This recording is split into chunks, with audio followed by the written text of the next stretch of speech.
If you want to change the world, start off by making your bed. If you make your bed every morning, you will have accomplished the first task of the day. It will give you a small sense of pride, and it will encourage you to do another task, and another, and another. And by the end of the day, that one task completed will have turned into many tasks completed. Making your bed will also reinforce the fact that the little things in life matter. If you can't do the little things right, you'll never be able to do the big things right. And if by chance you have a miserable day, you will come home to a bed that is made, that you made. And a made bed gives you encouragement that tomorrow will be better. To pass SEAL training, there are a series of long swims that must be completed. One is the night swim. Before the swim, the instructors joyfully brief the students on all the species of sharks that inhabit the waters off San Clemente.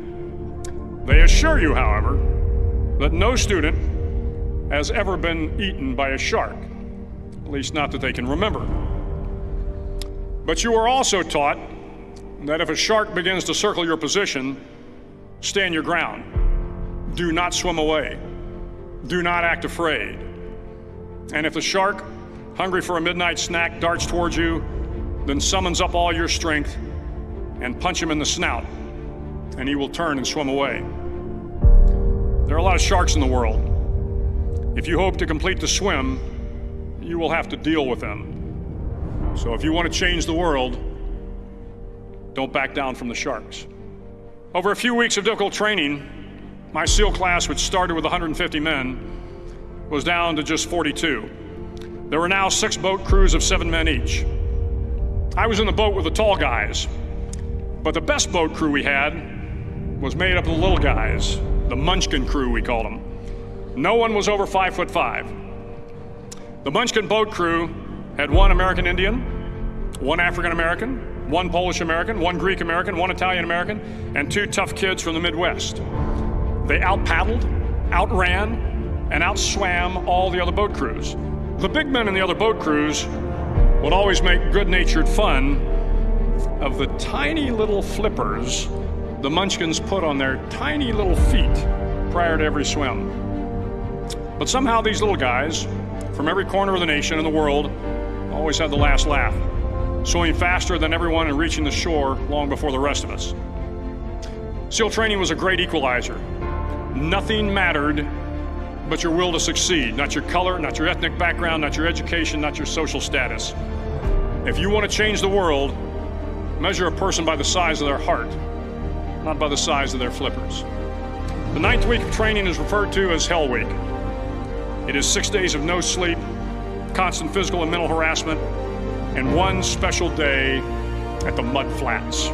The Mud Flats are an area between San Diego and Tijuana where the water runs off and creates the Tijuana Sloughs, a swampy patch of terrain where the mud will engulf you. It is on Wednesday of Hell Week that you paddle down in the mud flats and spend the next 15 hours trying to survive the freezing cold, the howling wind, and the incessant pressure to quit from the instructors.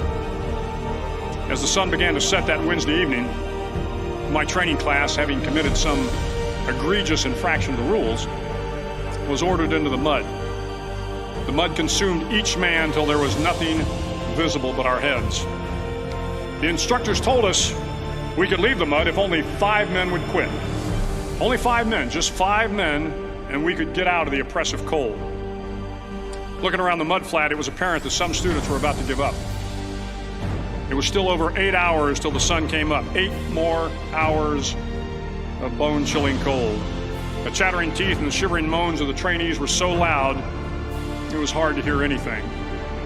And then one voice began to echo through the night. One voice raised in song. The song was terribly out of tune, but sung with great enthusiasm. One voice became 2, and 2 became 3, and before long, everyone in the class was singing. The instructors threatened us with more time in the mud if we kept up the singing, but the singing persisted, and somehow the mud seemed a little warmer, and the wind a little tamer, and the dawn not so far away. If I have learned anything in my time traveling the world, it is the power of hope. The power of one person, a Washington, a Lincoln, King, Mandela, and even a young girl from Pakistan, Malala.